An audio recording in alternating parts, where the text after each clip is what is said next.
Hello students, this is my class on Japanese encephalitis.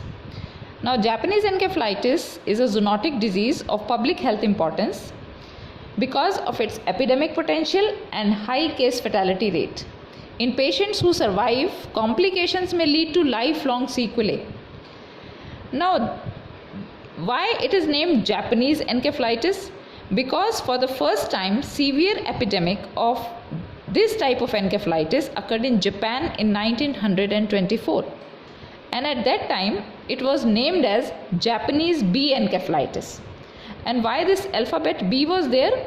The alphabet B was there to differentiate it from type A. The type A was known as encephalitis lethargica or van Economos disease. Now this type of epidemic, that is type A epidemic, occurred during the same period, that is in 1920s itself, and much before the virus could be isolated and the natural history could be studied. The type A virus disappeared from the nature. Therefore this alphabet B was deleted and now it is only JE, that is Japanese encephalitis. These are the certain key points about the disease. Now Japanese encephalitis is a vector-borne viral disease that occurs in South Asia, Southeast Asia, East Asia and the Pacific. 24 countries in the WHO Southeast Asia and Western Pacific regions have endemic Japanese encephalitis virus transmission, exposing more than 3 billion people to risk of infection. It is a zoonotic disease, that is, it infects mainly animals and incidentally man gets involved. It is caused by flaviviruses, which are known as Japanese encephalitis virus, transmitted by Culex group of mosquitoes or Culicine mosquitoes. There is no cure of the disease. Treatment is focused on relieving severe clinical signs and supporting the patient to overcome the infection. Let's take the history of the disease. Genetic studies suggest that Japanese encephalitis virus originated from an ancestral virus in the area of Malay of archipelago. Clinical recognition dates back to 19th century. The first clinical case was reported from Japan in 1871. The first epidemic occurred in Japan in 1924, and after that epidemics occurred almost annually thereafter till 1970. Japanese encephalitis virus was isolated from an infected brain tissue in 1924, and Culex was found out as the vector of the disease in 1938. This map is showing the global scenario of Japanese encephalitis. Nearly half of the world's population live in Japanese encephalitis virus endemic countries. 24 countries in the WHO Southeast Asia and Western Pacific regions have endemic JEV transmission, exposing more than 3 billion people to risk of infection. JE occurs chiefly in 3 areas. First area is the China and Korea. Second comes the Indian subcontinent consisting of India, parts of Bangladesh, southern Nepal, Sri Lanka, and third area is the Southeast Asian countries of Burma, Thailand, Cambodia, Laos, Vietnam, Malaysia, Indonesia and the Philippines. Japanese encephalitis also may occur with a lower frequency in Japan, Taiwan, Singapore, Hong Kong and Eastern Russia. At present, most of the cases of JE are from China, India and Southeast Asian Peninsula. Country-wise data are not available due to lack of proper certified diagnostic centers and underreporting in most of the countries. The annual incidence of clinical disease varies both across and within endemic countries, ranging from less than 1 to more than 10 per 1 lakh population or higher during the outbreaks. A literature review estimates nearly 68,000 clinical cases of JE globally each year, with approximately 13,600 to 20,400 deaths. Now, what is the situation in India? Japanese encephalitis was clinically diagnosed for the first time in India in 1955 at Vellore, Tamil Nadu. And the disease is endemic in 21 states. Assam, Bihar, Haryana, Uttar Pradesh, Karnataka, West Bengal and Tamil Nadu, they report outbreaks every year and contribute 80% of the cases and deaths. Surveys carried out by National Institute of Virology Pune, they have indicated that majority of population in South India, they have neutralizing antibodies to the virus. Now you see that a case of Japanese encephalitis, it constitutes the tip of the iceberg only. In India, incidence of disease is small as compared to population which is exposed to mosquito bite. That means not all persons bitten by mosquitoes will get the disease, but only 1 in 250 bitten persons get the disease. The ratio of overt disease to inapparent infection is 1:250. That means for every case of Japanese encephalitis, there are 250 persons subclinically infected. Thus, a case of Japanese encephalitis constitutes the tip of the iceberg.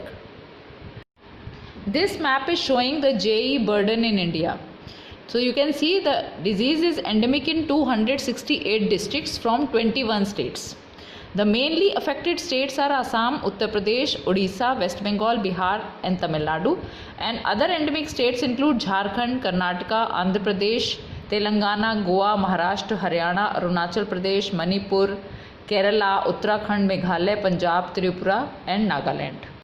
In this slide you can see the outbreaks of Japanese encephalitis which occurred in India. In India, first epidemic was reported during 1955 in Tamil Nadu, Nagpur and Maharashtra.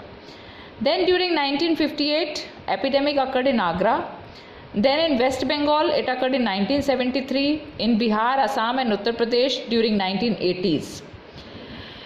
In 2005, 1145 cases of JE were reported from 14 districts of Uttar Pradesh province, and out of these 296 died. In 2012, September-November 2012, epidemic occurred in Odisha with 272 cases and 24 deaths. Now coming to the agent, Japanese encephalitis virus. The viruses responsible for the diseases are classified as arboviruses. Japanese encephalitis virus is related to St. Louis encephalitis virus, Murray Valley virus and West Nile virus. It is also antigenically related to several other flaviviruses including the dengue virus. It belongs to family Flaviviridae. It is a single-stranded RNA virus having 3 proteins: envelope protein, core protein and membrane protein. So coming to reservoirs of infection. The chief reservoirs are animals and water birds. Among the animal hosts, pigs are the natural hosts. Pigs, they have tremendous circulating viruses in them, but they do not manifest any signs and symptoms of the disease. That means they do not suffer from the disease, but they circulate the virus so that mosquitoes get infected and can transmit the virus to man. The pigs, they only help in multiplication of the viruses and help to continue the natural history of the disease. Pigs are thus considered as amplifiers of the virus or amplifier hosts. Cattle and buffaloes, they may also be infected with Japanese encephalitis virus, although they may not be natural hosts of JE virus. They act as mosquito attractant. Horses are the only animals which develop signs of encephalitis due to JE virus. Among the birds, the natural hosts are the ardid birds, pond herons, cattle egrets, poultry and ducks. Birds also do not suffer from disease, but they act as a source of infection. Now let's talk about the vector, that is Culex mosquitoes.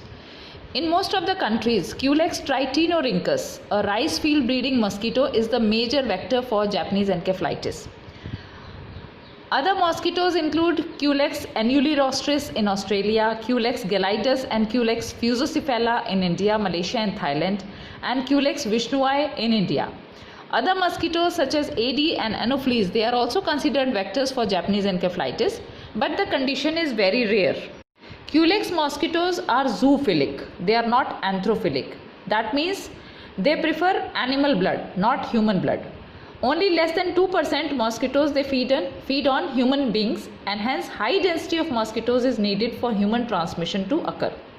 These mosquitoes, they bite during night time and blood meal is required for breeding purposes. Usually the Culex group of mosquitoes, they breed in organically contaminated water like sewage. But the Culex mosquitoes of Japanese encephalitis, they breed in water collections with aquatic plants like water hyacinth, elephant grass, pistia plant, etc. During monsoon months, paddy field they constitute the best breeding places for them. Most of the outbreaks they occur in rural and peri-urban settings where paddy cultivation is done. Mosquitoes once infected, they remain infected for lifetime. Here you can see the basic cycle of transmission. Now this Japanese encephalitis virus, it is maintained in nature by a complex cycle that involves pigs as the natural and amplifying hosts, cattle as the next attractants, birds as other reservoirs, and Culex mosquitoes as vectors. Infection in man appears to be correlated with living in close proximity with these animal reservoirs, especially the pigs. So the basic cycle of transmission is that mosquito, it becomes infected by feeding on domestic pigs and wild birds infected with JE virus. The infected mosquito then transmits the virus to animals, birds or human beings during their feeding process. The JE virus is amplified in the blood systems of pigs and wild birds. So the basic cycle of transmissions are pig, mosquito, pig, or ardid bird, mosquito, ardid bird. Now what is the mode of transmission? JE virus is transmitted to humans through bites from infected mosquitoes of the Culex species. Man-to-man transmission does not occur, and human beings once infected, they do not develop sufficient viremia to infect the feeding mosquitoes. So infection does not spread from human beings to mosquitoes. The virus exists in a transmission cycle between mosquitoes, pigs and or water birds, that is enzootic cycle. There are no reports of accidental lab infection, congenital infection or transmission from infected organ donors. Transmission is usually seasonal. The disease is predominantly found in rural and peri-urban settings where humans live in closer proximity to the vertebrate hosts. In most temperate areas of Asia, Japanese encephalitis virus is transmitted mainly during the warm season when large epidemics can occur.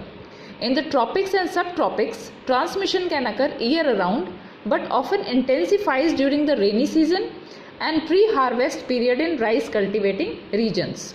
So you can see in temperate zones of China, Japan, Korea and northern areas of Southeast Asia, JE is transmitted during summer and early autumn. In North India and Nepal, transmission occurs from June to November, and in South India and Sri Lanka, epidemics are found from September to January. Now coming to the clinical features of the disease.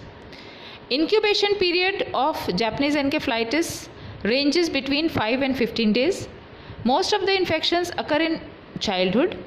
Adult infections are less frequent. Mostly the disease is asymptomatic or mildly symptomatic. 30% of persons who show symptoms, they die from the disease. And 40 to 50% of persons who survive, they suffer from permanent neurological defects such as paralysis, recurrent seizures or inability to speak. In symptomatic patients, the disease manifests itself in 3 phases. The first phase is the acute prodromal phase. This is characterized by fever, rigors, headache, nausea, vomiting, lethargy and malaise. The prodromal stage usually lasts for 1 to 6 days. It can be as short as less than 24 hours or as long as 14 days. The second phase is the acute encephalitic phase. This begins by the 3rd to 5th day. The symptoms include convulsions, altered sensorium, unconsciousness, coma, mask-like face, stiff neck, muscular rigidity, tremors in fingers, tongue, eyelids and eyes, abnormal movements of limbs and speech impairment. The third phase is the recovery phase. This phase occurs among those who recover. That is when active inflammation comes to an end. Neurological signs, they become stationary or tend to improve. More than 50% of cases, they develop neurological and psychological deficits. Case fatality rate ranges from 20 to 40% and may reach 68% and over. The average period between onset of illness and death is about 9 days. Now let's take the diagnosis. Diagnosis can be done clinically as well as in the laboratory. Clinical diagnosis should be done carefully ruling out the other similar encephalitic conditions.